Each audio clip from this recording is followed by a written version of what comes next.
Good morning, students. Welcome to Pole Science class. Today, we shall discuss two main topics of chapter first, challenges of nation building. So, first topic is challenges for the new nation, and second one is three challenges.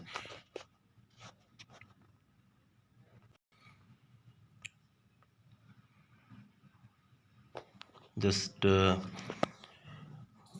first of all, we shall discuss what should we read about this lesson. So, in this chapter, we will read the following things. The first few years in the life of independent India were full of challenges. कि जो starting कुछ साल थे भारत स्वतंत्र भारत के लिए बहुत ही बड़ा मुश्किल बड़ा दौर था वो. Some of the most pressing ones concerned national unity. जो मेन मुद्दा था राष्ट्रीय एकता का था, नेशनल यूनिटी का था, and territorial integrity of India, पूरे भारत को एक न्यू शेप देना. And we begin the story of politics in India since independence by looking at how three of these challenges of nation building were successfully negotiated. और हम इसमें पढ़ेंगे कि कैसे भारत सक्सेस हुआ नेगोशिएट मीन्स डील करने में इन तीनों चैलेंजेस को in the first decade after 1947. तो फर्स्ट क्या है, the freedom came with the partition, आज़ादी मिली लेकिन बंटवारे के साथ. India divided into two part. First name is India, first name is Hindustan, second is Pakistan, and which resulted in large scale violence. काफ़ी बड़े लेवल पे इसका परिणाम क्या निकला, काफ़ी बड़े लेवल पे हिंसा हुई, and displacement. People have to change their places, shift from their places, and that challenged the very idea of the secular India. It put a question mark on the future of India. And the integration means attachment, join of the princely state into the Indian Union. It was very difficult task to convince the Indian princes for this, but Sardar Vallabhbhai Patel played very dominant role to sort out this problem. And third one is the eternal boundaries of the country needed to be drawn afresh to meet the aspiration of the people who spoke different languages. Now, third main issue was to redraw the boundaries of the states according to the languages. So let us discuss each and everything one by one. Challenges means problems, difficult task, difficulties. Challenges for the new nation, नए राष्ट्र के लिए क्या क्या समस्याएं थी, क्या क्या चुनौतियां थी. At the hour of midnight on 15 अगस्त, 15 अगस्त की आधी रात को 1947 इंडिया अटेंड इंडिपेंडेंस, भारत को आज़ादी मिली. Jawaharlal Nehru the first prime minister of free India, स्वतंत्र भारत के पहले प्रधानमंत्री थे. एड्रेस्ड, संबोधित कर रहे हैं special session of the constituent assembly, विधान सभा को, दैट नाइट, उस रात. And this was the famous tryst means meet, मिलना, विद डेस्टिनी. इसका क्या, इसको इस स्पीच को एक नाम दिया गया क्या, भाग्य के साथ मिलन, tryst with destiny, speech that you are familiar with. And this was the moment, ये वही लम्हा था Indians had been waiting for, जिसके लिए लोग वेट कर रहे थे. And you have read in your history text book that there were many two voices in our national movement, कि कई ऐसे, but there were two goals almost everyone agreed upon. दो मेन ऑब्जेक्टिव थे जिस पे सभी लोग क्या थे, एग्री थे. First one, after independence we shall run our country through democratic government, कि आफ्टर इंडिपेंडेंस, आज़ाद होने के बाद, हम अपने देश को लोकतांत्रिक सरकार के द्वारा चलाएंगे. Means we shall establish democracy in our country. And second one was the government will be run for the good of all, means government will work for the welfare of all people, specially the poor and the socially disadvantaged means backward group. Groups and now that the country was independent, अब देश आज़ाद हो चुका था, and the time had come to realise the promise of freedom, अब समय आ गया था अपने वादों को याद करने का जो पहले प्रोमिस हमने किए थे। And this was not going to be, इतना आसान भी नहीं था ये। India was born in very difficult circumstances, क्योंकि इंडिया को जो आज़ादी मिली थी बहुत ही मुश्किल भरे दौर में मिली थी। उस टाइम जो मुश्किलों का दौर थमने का नाम नहीं ले रहा था भारत के लिए। And perhaps no other country, शायद ही आज तक कोई कंट्री हो जो इस सिचुएशन में आज़ाद हुई हो। And by then born in situation were more difficult than that of India in 1947। And freedom came with the partition of the country, आज़ादी मिली लेकिन बंटवारे के साथ। पार्टीशन हुआ, बंटवारा हुआ, means everything was divided, her cheese divide कर दी गई थी।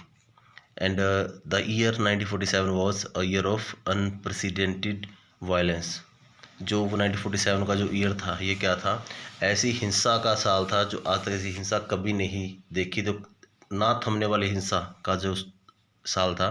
And trauma of displacement, trauma means क्या होता है, psychological pen,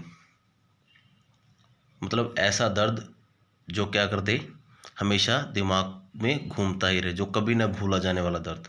trauma of displacement, displacement means change from one place to another, to sacrifice his own thing and adopt new things. So people of Pakistan, people of Muslim minority have to shift in India, and my people of Hindu minority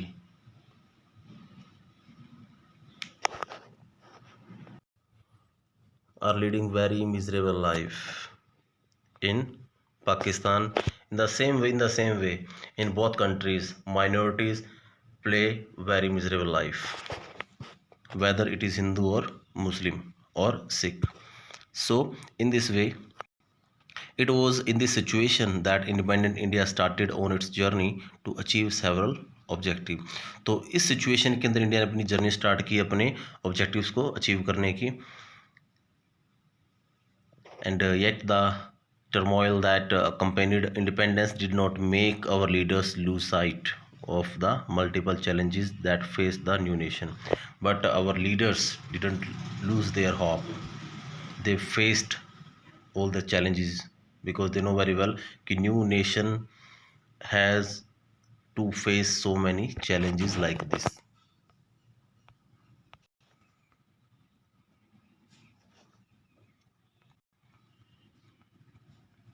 Three challenges. Broadly, independent India faced the three kinds of challenges. The first and the immediate challenge was to shape a nation that was united, कि भारत को एक new shape देना। So, first challenge was unification. The first challenge was to maintain unity of the country because India was a country, क्योंकि India एक ऐसा देश था where people spoke different languages, जहाँ पे लोग अलग भाषाएं बोलते थे। And second thing, India was a land of continental size and diversity. There are too much diversity. यहाँ बहुत ज़्यादा विभिन्नताएं हैं। And its size is like continental size, एक महादेश जैसा size है इसका। And people had different cultures. लोगों अलग culture हैं and religion धर्म है, and it was not easy to maintain unity of the nation with such a vast diversity. इतना आसान नहीं था एक ऐसे देश के साथ एक ऐसे देश को यूनिफाई करना जहाँ पे there is a diversity at large scale, जहाँ पे बहुत बड़े लेवल पे क्या हो, विभिन्नताएं हो। And for a moral and diverse culture like India, and it is very complicated task, ये बड़ा मुश्किल टास्क था। इट हैड थ्री स्टेजेस थी। फर्स्ट क्या थी, emotional level, where attention was to be paid to the lowest class of the society. पहला था emotional level, जहाँ पे जो ध्यान था वो किस पे दिया गया था, lowest class of the society, बिल्कुल पिछड़े हुए लोगों के ऊपर जो गरीब तबके से थे।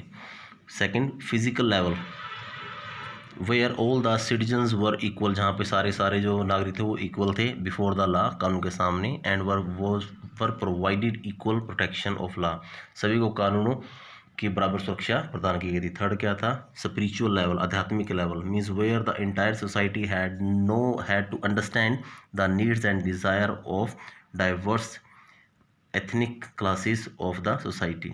मीन्स वहाँ पे क्या था, there was no racial discrimination, कोई जाति भेदभाव नहीं था। एवरीबडी हैज़ इक्वल राइट, सबको बराबर के अधिकार थे। एंड सेकंड क्या था, second challenge was establish democracy.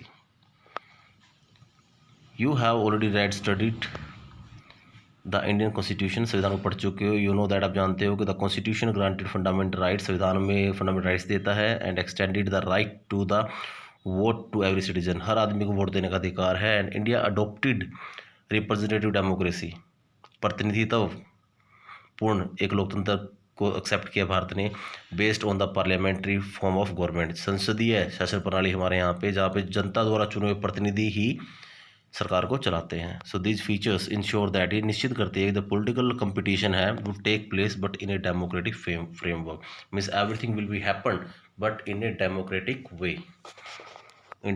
In democracy, everybody has right to participate in the administrative activities. A democratic constitution is necessary, आवश्यक है एक लोकतांत्रिक संविधान, but not sufficient for establish democracy, लेकिन ये जरूरी नहीं कि वहाँ पे लोकतंत्र की भी स्थापना हो पाए। The challenge was to develop democratic practice in accordance with the constitution. Challenge क्या था कि डेमोक्रेटिक प्रैक्टिस, डेमोक्रेसी को सेटअप करना संविधान के अनुसार, accordance with the constitution, means democracy require democratic constitution. In India also constitution was framed and citizens were given right to vote and fundamental rights, but the challenge was to ensure the functioning of the country in accordance with the constitution. And the third challenge was to ensure the development and well-being of entire society and not only some sections, means development of all, means growth for all people, not a particular section.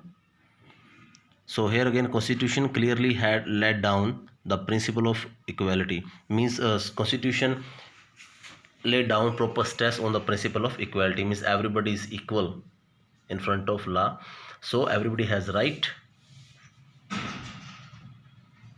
to earn,